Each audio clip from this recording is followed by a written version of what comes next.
হঠাৎ জন বার্লার বাড়িতে এলেন অনন্ত মহারাজ। এদিকে দুই নেতার সাক্ষাৎকে ঘিরে ব্যাপক কৌতূহলের সৃষ্টি হয় রাজনৈতিক মহলে। যদিও জন অথবা অনন্ত কেউই এই সাক্ষাৎ নিয়ে প্রকাশ্যে মুখ খোলেননি। দুজনেরই বক্তব্য এটা নিছকই সৌজন্য সাক্ষাৎ। উত্তরবঙ্গ কেন্দ্রিক কোনো আলোচনা জন বার্লার সঙ্গে তার হয়েছে কিনা এই প্রশ্নের উত্তরে অনন্ত মহারাজ বলেন, এটা স্রেফ সৌজন্যমূলক আলাপ। আগেও তার সঙ্গে বেশ কয়েকবার দেখা হয়েছে। আর একে কয়েকবার দেখা হয়েছে, আজকে সৌজন্য বলে দেখা করতে সৌজন্যমূলক আলাপ।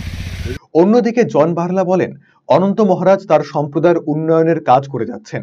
আমিও ডুয়ার্সের উন্নয়নে নিজের সাধ্যমতো কাজ করেছি। এমপি এমএলএ না থাকলেও মানুষের জন্য এই কাজ চালিয়ে যাব। कुछ इस तरह का बात हुआ केंद्र के देखिए, वो अपना समुदाय के लिए काम कर रहा है।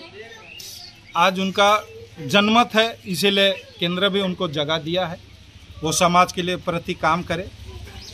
हमें भी जनता ने चुन के 2.5 लाख वोट से भेजा था और हमने जहां तक जितना हो सके हमने काम किया है और आगामी दिन भी काम करो, रहे ना रहे। मैं केवल एमपी रहूंगा उससे काम करूंगा नहीं। मैंने एमएलए एमपी नहीं रख के जितना काम करके दिया शायद किसी एमएलए एमपी ने आपको कुछ डिजिटल इंडिया सेल शुरू हो चुका है। इंस्टेंट डिस्काउंट, सबसे कम दाम, पाए नो कॉस्ट EMI, बेहतरीन आफ्टर सेल सर्विस और बेमिसाल एक्सचेंज वैल्यू। आज ही रिलायंस डिजिटल आइए।